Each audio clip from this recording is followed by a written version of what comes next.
साथियों, धरती पुत्र से राम राम। आज फिर हम उपस्थित हुए हैं महाभारत की सीख के दूसरे अंक के साथ। महाभारत से न बड़ा कोई अर्थशास्त्र है, न नीति शास्त्र है, न राजनीति शास्त्र है, न धर्मशास्त्र है। महाभारत दैनिक जीवन के हर मोड़ पे आपको मार्ग प्रदर्शित करता है, जिसमें गीता का उपदेश शाश्वत रहेगा, सदियों सदियों तक अमर रहेगा। भगवान श्री कृष्ण की बाणी आपका मार्ग प्रदर्शन करती रहेगी।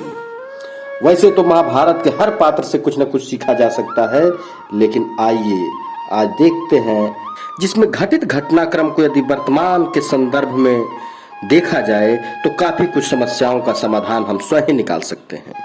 महाभारत की हर कहानी कुछ न कुछ सीख देती है। आओ हम सीखें जिंदगी का प्रबंधन।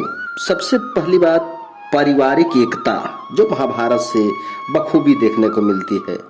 आपने पांडवों का जीवन तो देखा ही होगा। पांचों पांडवों में एक दूसरे के प्रति प्यार, सम्मान और एकजुटता थी। पांडव जहां जाते थे साथ रहते थे। यही कारण था कि वे 100 कौरवों को पराजित कर सके।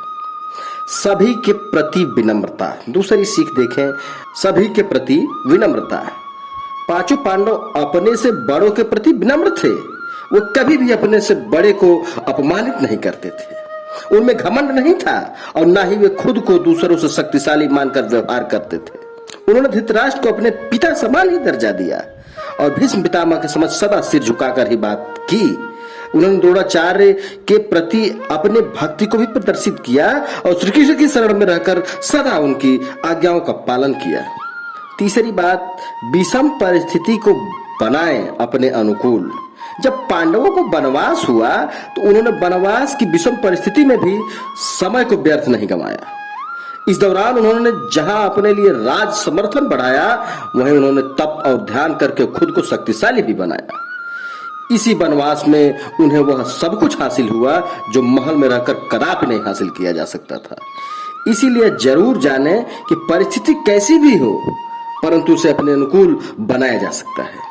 सकारात्मक सोच से लोहा भी बन जाता है सोना। ये सीख अद्भुत है। जब कौरव और पांडवों के बीच राज्य का बंटवारा हुआ तो कौरवों की ओर से धृतराष्ट्र ने पांडवों को वीरान पड़ा खांडव वन जंगल दे दिया, परंतु पांडवों ने इसे नकारात्मक नहीं लिया, सकारात्मक रूप से लिया और सकारात्मक दृष्टिकोण बनाते हुए भगवान श्री कृष्ण की इच्छा से उन्होंने जंगल में इंद्रप्रस्थ जैसा सुंदर नगर का निर्माण करा दिया। पांचवी बात है संयमित भाषा का प्रयोग। पांडवों ने जब भी अपने से बड़े या छोटों से बात की तो संयमित भाषा का ही प्रयोग किया। उन्होंने अपनी ओर से कभी किसी को कटु वचन नहीं कहे, बल्कि जब भी उन्हें कौरवों की ओर से कटु वचन सुनने को मिले तो उसका जवाब भी उन्होंने संयमित रहकर ही दिया। उन्होंने कभी भी कौरवों की भाषा को उपयोग नहीं किया। हाँ, अपवाद के रूप में भीम कभी कभी उतावले हो जाते थे, लेकिन फिर युधिष्ठिर उसको मैनेज करते थे, प्रबंधन करते थे उनकी बाणी का। धैर्य और साहस का प्रयोग। पांडवों ने विषम परिस्थिति में भी हमेशा धैर्य के साथ काम किया और साहस के साथ उसका मुकाबला भी किया। चाहे वह लक्षागृह से बचना हो या युद्ध में कौरवों के द्वारा उनकी सेना के हजारों सैनिकों का एक ही दिन में सफाया करना हो, कौरवों के समक्ष कमजोर होने के बावजूद उन्होंने धैर्य और साहस से युद्ध को जीता। आठवीं बात होती है, मन में नहीं रखा कभी भी भ्रम। यदि आपके मन में भ्रम या विरोधाभास हो तो आप में निर्णय लेने की क्षमता का पतन हो जाता है। पांडवों के मन में कभी भी किसी भी बात को लेकर भ्रम नहीं रहा। जब युद्ध आरंभ हुआ तो युधिष्ठिर ने रथ से उतरकर यह कहा कि यह धर्म युद्ध है। इस युद्ध में एक ओर धर्म है तो दूसरी ओर अधर्म। निश्चित ही किसी एक ओर धर्म है।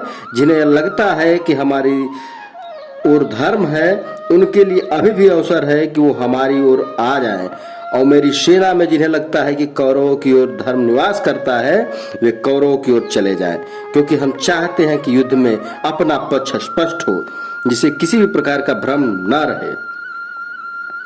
सदा सत्य के साथ रहो। ये शिक्षा मिलती है महाभारत के पात्रों से। कौरवों की सेना पांडवों की सेना से कहीं ज्यादा शक्तिशाली थी।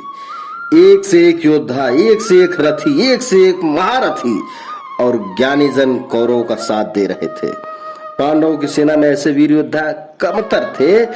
कहते हैं कि विजय उसकी नहीं होती जहां लोग ज्यादा हैं, ज्यादा धनवान हैं या बड़े पदाधिकारी हैं। विजय हमेशा उसकी होती है जहां ईश्वर है, और ईश्वर हमेशा वही रहता है जहां सत्य है। इसलिए सत्य का साथ कभी न छोड़े।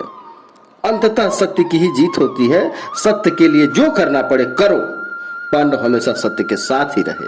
सबसे अंतिम बात आज के अंक की, अच्छे दोस्तों की कद्र करो। ये हमने पूर्व के अंक में भी इस बात का जिक्र किया है।